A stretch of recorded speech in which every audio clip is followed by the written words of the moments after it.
Usai kontroversi konten saweran, DJ Natalie Hauser akan kembali berkunjung ke Kabupaten Sindenrang Rapang atau Sidrap. Kedatangan Natalie itu diundang oleh mantan Bupati Sidrap yakni Rusdi Mase Mapasesu. Rusdi Mase yang merupakan anggota DPR RI Komisi 3 mengundang Natalie bukan untuk menghibur dengan aksi DJ-nya melainkan untuk mempromosikan wisata di Sidrap.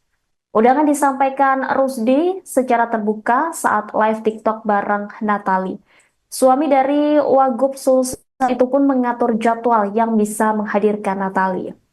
Sebelumnya, Bupati Sidrap Syaharudin Aurif menyampaikan kekecewaannya setelah viralnya video Natalie disawer uang saat tampil di sebuah tempat hiburan malam di daerahnya.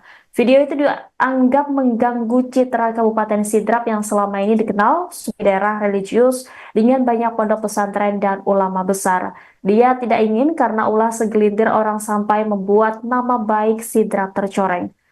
Viralnya video tersebut, Syahar mengatakan telah menginstruksikan Satpol PP untuk mengecek izin operasional seluruh tempat hiburan malam di wilayahnya. Syahar juga menyampaikan pesan kepada pelaku usaha hiburan malam agar tidak merusak citra daerah. Boleh nggak datang ke Sidrap lagi?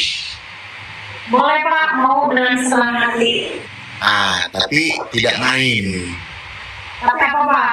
Tapi tetap dihitung main. Saya butuh kamu datang di Sidrap, promosiin Sidrap, wisatanya, makanan, Ayo. bikin konten itu. Boleh nggak? Boleh, ayo. Kamu ada lowong tanggal berapa? Download Tribun X sekarang. Menghadirkan lokal menjadi Indonesia.